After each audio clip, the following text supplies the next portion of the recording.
Hi friends and welcome back. I decided to just keep reading because we're almost done. So you can listen to them nightly or you can listen to them all in one fell swoop if you'd like. But we're going to read The Country of the Quadlings right now. And we just left the lion who dispatched of the terrifying spider for the remaining beasts in the forest.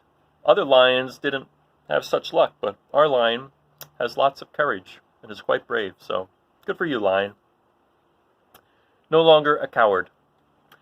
Chapter 22, The Country of the Quadlings. The four travelers passed through the rest of the forest in safety, and when they came out from its gloom, saw before them a steep hill, covered from top to bottom with great pieces of rock. "That will be a hard climb," said the Scarecrow, "but we must get over the hill, nevertheless." So he led the way, and the others followed. They had nearly reached the first rock when they heard a rough voice cry out, "Keep back!" "Who are you?" asked the Scarecrow. Then a head showed itself over the rock, and the same voice said, "This hill belongs to us, and we don't allow anyone to cross it." "But we must cross it," said the Scarecrow. "We're going to the country of the Quadlings." "But you shall not," replied the voice, and there stepped from behind the rock the strangest man the travelers had ever seen. He was quite short and stout, and had a big head, which was flat at the top, and supported by a thick neck full of wrinkles, but he had no arms at all, and seeing this, the Scarecrow did not fear that so helpless a creature could prevent them from climbing the hill. So he said, "I'm sorry not to do as you wish, but we must pass over your hill whether you like it or not." And he walked boldly forward. As quick as lightning, the man's head shot forward, and his neck stretched out until the top of the head, where it was flat, struck the Scarecrow in the middle, and sent him tumbling over and over down the hill. Almost as quickly as it came, the head went back to the body, and the man laughed harshly as he said, "It isn't as easy as you think." A chorus of boisterous laughter came from the other rocks, and Dorothy saw hundreds of the armless hammerheads upon the hillside, one behind every rock. The lion became quite angry at the laughter caused by the Scarecrow's mishap, and giving a loud roar that echoed like thunder, he dashed up the hill. Again, a head shot swiftly out, and the great lion went rolling down the hill as if he had been struck by a cannon ball. Dorothy ran down and helped the Scarecrow to his feet, and the lion came up to her, feeling rather bruised and sore, and said, "It is useless to fight people with shooting heads. No one can withstand them."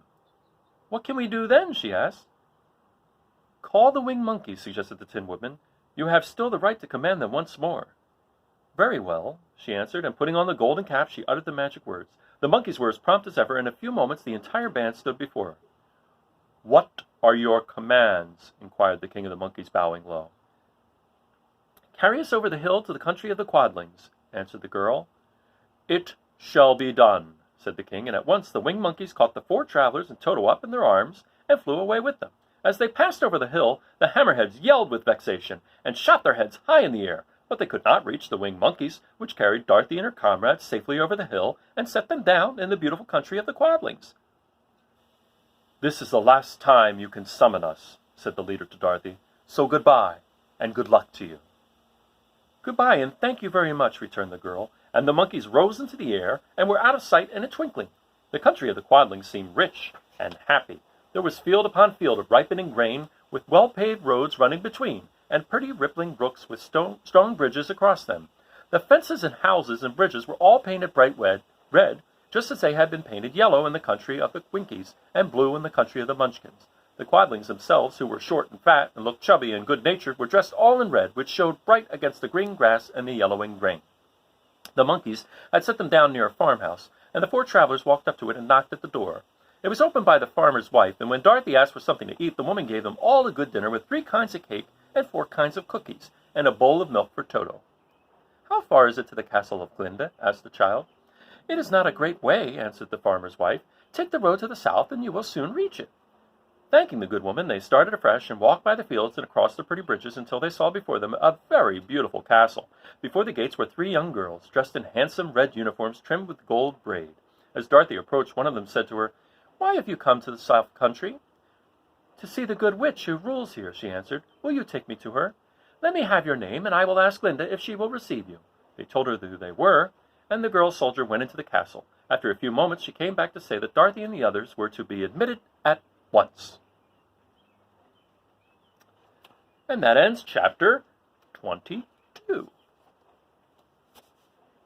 So that's a different story, because when they went to see the wizard, no such thing, right? He didn't want to see him.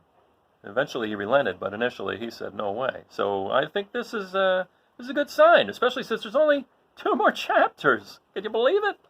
So I hope you enjoyed chapter 22.